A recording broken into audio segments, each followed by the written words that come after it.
On this episode, I talk scheduled tweets, family businesses, and how to make people go above their best. Welcome back, Vayner Nation. You ask questions, and I answer them. This is the AskGaryVee show.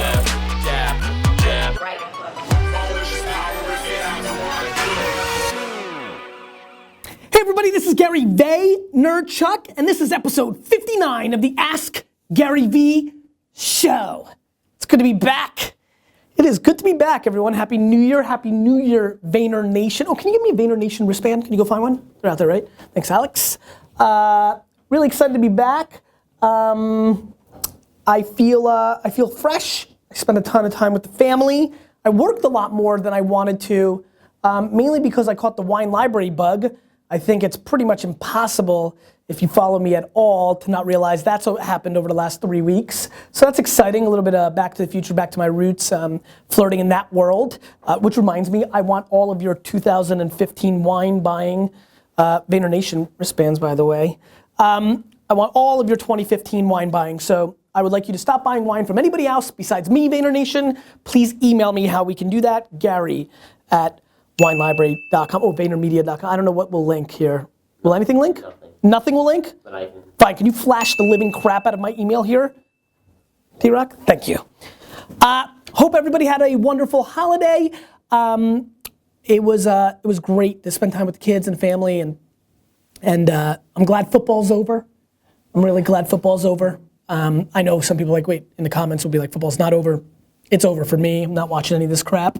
By the way, weird fun fact, I actually want the Patriots to win the Super Bowl this year because I want to hit direct rock bottom. Over the last 10 years, I've always kind of been into playoffs if the Jets aren't there because I want to root against the Patriots. This year, I flipped the switch. I am actually officially rooting for the New England Patriots to win the Super Bowl because I want them to stick it directly in my mouth. Let's get to the show. Kristen asks, hey Gary, can you sum up 2014 in 5 words? Kristen, great question. I can. The AskGaryVee show. Chris asks, Gary, would you support Vayner employees writing their own books and curating their own content streams and personal brands? Chris, this is a great question.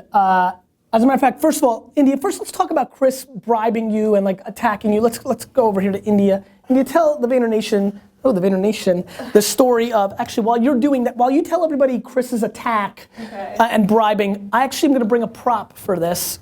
I need your microphone. That's fine, I'll be right back. Trouty. All right, I'll give you the microphone for India's story. All right, Chris was extremely persistent over the holidays, a time when not a lot of other people were tweeting questions, and he got his friends to tweet after his question and tag me, and then he said that he might start bribing me. So it definitely worked. Here's your question on the show. It didn't work because you didn't execute the actual bribe gift. Oh yeah. Right, you went noble, but now Chris, I want you to know, and we've known each other a long time, and it's good to have you on the show, that you will need to send India a gift. It will need to be substantial, and we will tell the Vayner Nation what you got her in an upcoming episode. And so, this is really your chance to either be a good guy or a terrible guy. Can you do me a favor? Can you find me Jason Donnelly? Yeah. He was going through. He's floating around here. He's floating around. He was going through orientation. Yep. Cool. We were looking for Jason Donnelly. And we will answer Chris's question with Jason Donnelly as a human prop to your question. Let's go to the next question. I'll interrupt that question when Jason Donnelly shows up. That's how we're doing it, D-Rock. Don't fight me, D-Rock. Let's move on. All right, here we are to finish off this answer. This is actually tremendous timing because the question came at the same exact time that Jason rejoined VaynerMedia. Jason, you made the vital, devastating mistake to leave VaynerMedia and go somewhere else, but then you've rejoined Vayner today. Why don't you tell the Vayner Nation first, just because I want to hear it and feel good about myself about why you did that, but just one sentence because I want to actually answer the question. This is home. That's it. All right. I figured you could answer this question better than I did, so why don't you tell the Vayner Nation how I did support somebody who was writing their own book. Not only did he support me by just loving the book, he bought copies and gave it to people throughout the office. And he's been nothing but helpful and the best boss ever. Thanks, Ryan. Yeah. So yes, the answer to, thanks, go work. Yeah. You gotta make up lost time. The bottom line is, of course, I think that you can't get away with saying you're gonna take care of people and you wanna build around them. Too many people wanna act like they're gonna take care of everybody, but then suppress people who they think can trump them. See, there's something amazing that happens when you think you're the greatest of all time. You don't think that anybody is necessarily gonna be able to surpass you, thus you don't need to suppress. And I mean that. I mean, it may sound like a douchebag thing to say, but like, I believe so much in myself that there is no value in me trying to hold down people that I think are more talented than me, and that happens every day of the year in organizations all the time. And so for me, show them. For me, if they're better than me or if they need to fly the nest, well then that's what needs to happen. If that means writing their own book and building their brand, I'm more than happy to do that and support it. I just believe in fair and in capitalism, and so not only do I believe in supporting it, I do support it actively when it happens. Clayton wants to know, how do you push your team beyond their best? Clayton, great question. Way to start off 2015. Good questions. Actually, I picked this one, right? Like, who knows who Barry Horowitz is? But that was so subconscious, too. It was a good question. I thought we should do it. I really think that the best way to push somebody above their own means is to guilt them into it.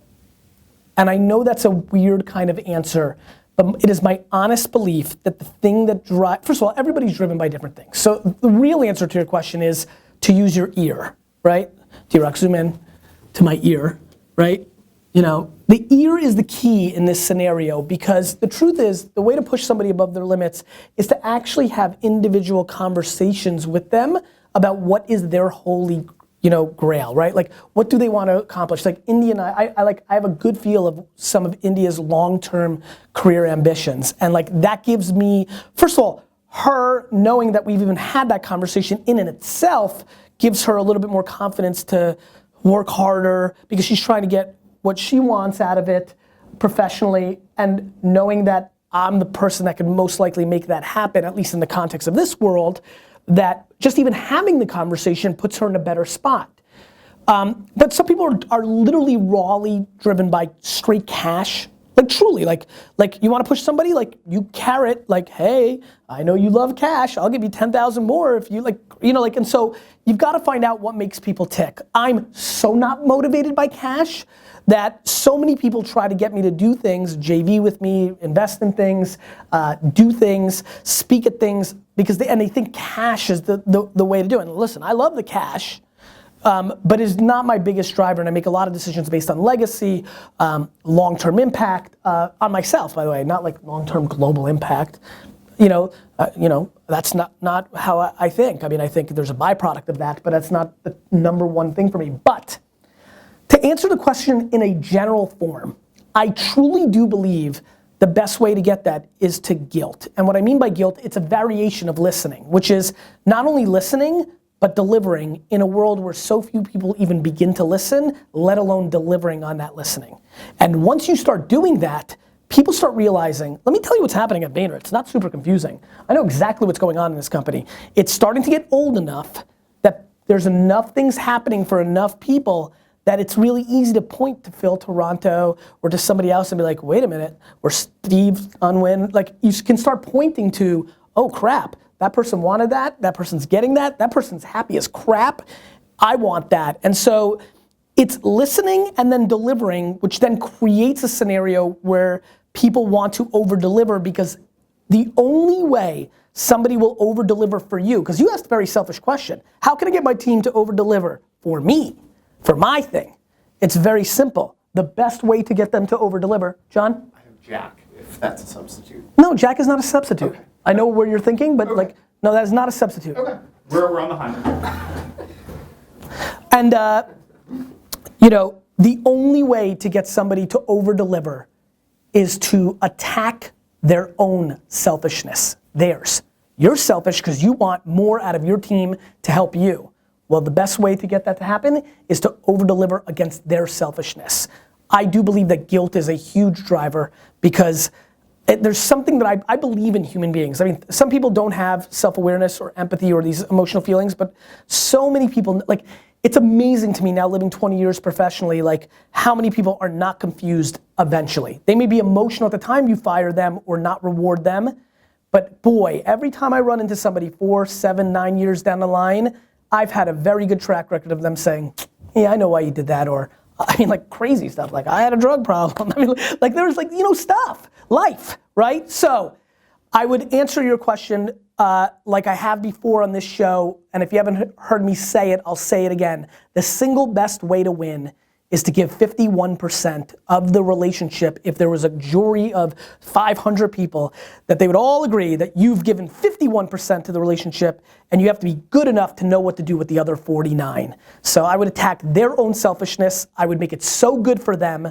that you've guilted them in delivering, and be very prepared in your stomach by making it awesome and them under-delivering, still being entitled to think they did deliver, and then you being disappointed. You listened to the GaryVee show and he told you and he's so great, at least you think so, thank you very much, and you did it, and then all 4 of these people who you gave $10,000 raises to yesterday, a month later are doing the same crap they did and it didn't motivate them at all, or you gave them 4 weeks off instead of 1 week off and they're still just as crappy, or you like got them a babysitter and you pay for it and they still aren't.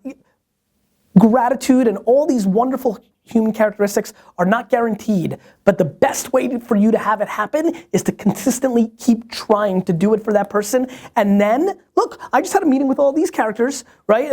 But the rest of the team, and I was like, look, like you may not win on this team. Like 2015, I want to take it up another notch, and the consolation prize is you get to work for one of the best companies in the world, but like you just might not be able to be on this team. Like you've got to be upfront, you've got to be fair, you got to know when you're setting up people for victory and when not, and you got to do that, and then you get to judge, not beforehand. Way too many of you are making the mistake yourself. You didn't train, you didn't put the person in a position to succeed, you're not communicating properly on what you expect, you're not shooting it straight, you're scared to hurt feelings, you're too much of a dick. It could be a million different reasons why it's not happening, but it is always going to be the greatest form of meritocracy that you can create, and it starts with your ear.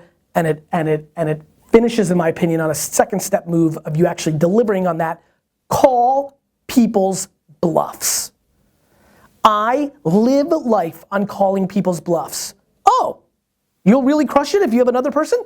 Here. Now, you have to be good enough, back to that 49%, to afford to give somebody that person, right? You may not have that situation, but you might have to make a decision. One of the quickest ways I grew Wine Library was by making $30,000 a year for 5 years in a row. Because I took all those monies and I called people's bluffs. And when they let me down, do you think it hurt my feelings that I wasn't making 45 instead of 30? It sure did. But did I have my eye on the big prize? I sure did. Now I get paid double that salary to speak for 1 hour because I built long term, because I was 23 years old, right? You gotta know where you're at. If you're 83 and you're watching the show, first of all, big ups, old dog. And second of all, maybe you don't need to play the long game and invest as much. Maybe it's time to cash out. I have these weird feelings that in my 80s, I'm gonna be rogue as crap and just like take because I just gave for so long. I don't know. You've heard me say that that's my concern, but I can tell you this. Most of the reasons, let me rephrase, if they work for you, all of the reasons that they're not over-delivering against their best, all of those reasons are your fault. Harold asks, will you force your children to partake in the business like your dad? Will you be disappointed if they don't want to?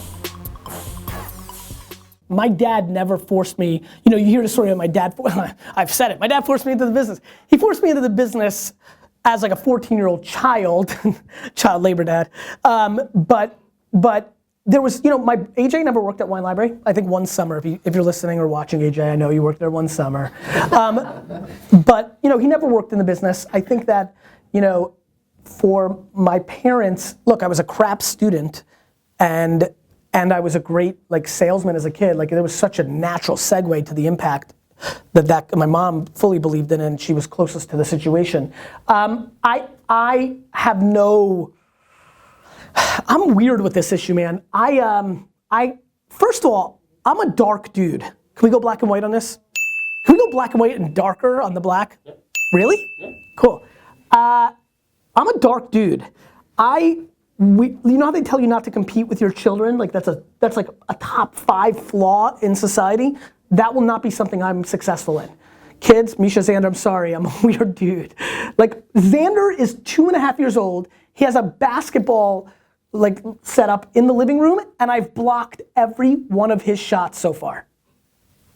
Like to the point where he picks up a ball, if I'm in the room, he starts crying, goes, no block. No, like this is what Xander does, even if I'm like 10 minutes away, because he knows what's coming, which is he's not scoring until he can score. And so, you know, I am fine. I love my kids unconditional. If they're schlemiels and can't sell water in a desert, well then that's just the way it ended up being, right? Like Lizzie and I had sex at the wrong moment if that's something I cared about. Like that's what it is. So I just want them to focus on their strengths. I want to put them in a position to succeed. I think financially and connections-wise, there's a very good chance that that's going to happen. And you know, you do the best you can as, you know, very much the way I'm going to parent has a lot to do with the way that I run companies, and I think that the people who have worked for me and close to me probably feel really happy and feel good about my kids' opportunities because I care, and I have no disappointment if they don't want to work for, at that point, the New York Jets, you know, and so that's it. I mean, no, I have no hesitation. I mean, if my kids go completely the other way and are not commerce driven and are anti-business and are, you know, want to live in who knows where, feeding who knows what, doing whatever. If they want to save the one-legged butterfly in some God knows place in the corner of the world, I'm gonna hope that they're the best at saving the one-legged butterfly. I'm gonna try to help them save the one-legged butterfly.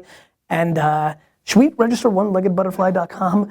We should. I just will support them unconditionally as long as they're good human beings. And treat people with respect and treat people with the 51-49% thing and be the bigger man and woman. I don't care what they do as long as they do it in a way that 5,000 arbitrators would say that's a good person.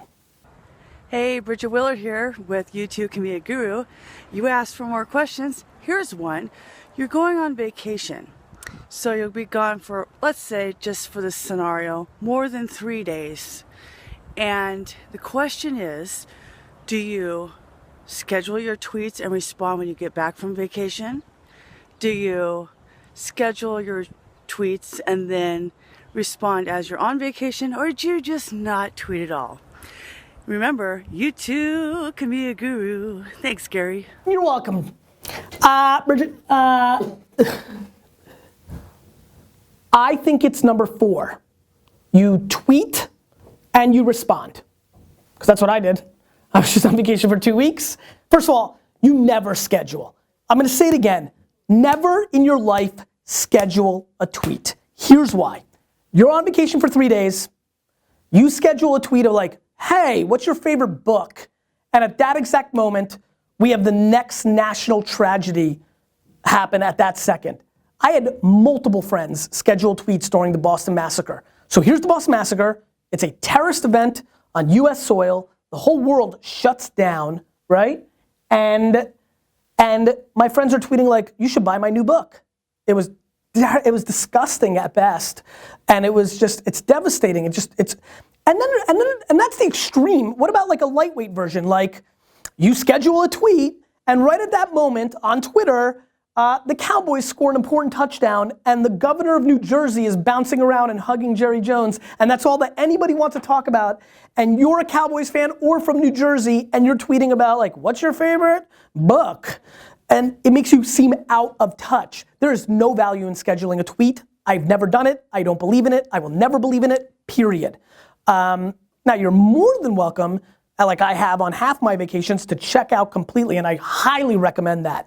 I was so excited about doing that. I told you that's what I would do, but unfortunately or fortunately, I caught the wine library bug and I enjoyed myself talking about wine constantly on my vacation when Xander and Misha were in the kids club and doing their thing there, or, you know, while Lizzie was getting ready for the dinner, or finding my pockets, going my way. So I think that, it's a personal thing, but boy, do I hate scheduling a tweet. Like, don't do it. Please don't do it. Question of the day. 2 parts. Answer them both. Number 1, can I have your wine business? Yes, no. Number 2, what are you looking forward to in 2015? You keep asking questions, I'll keep answering them. Oh crap, wait, subscribe! I need subscriptions because I can't push this many right hooks in social, so subscribe!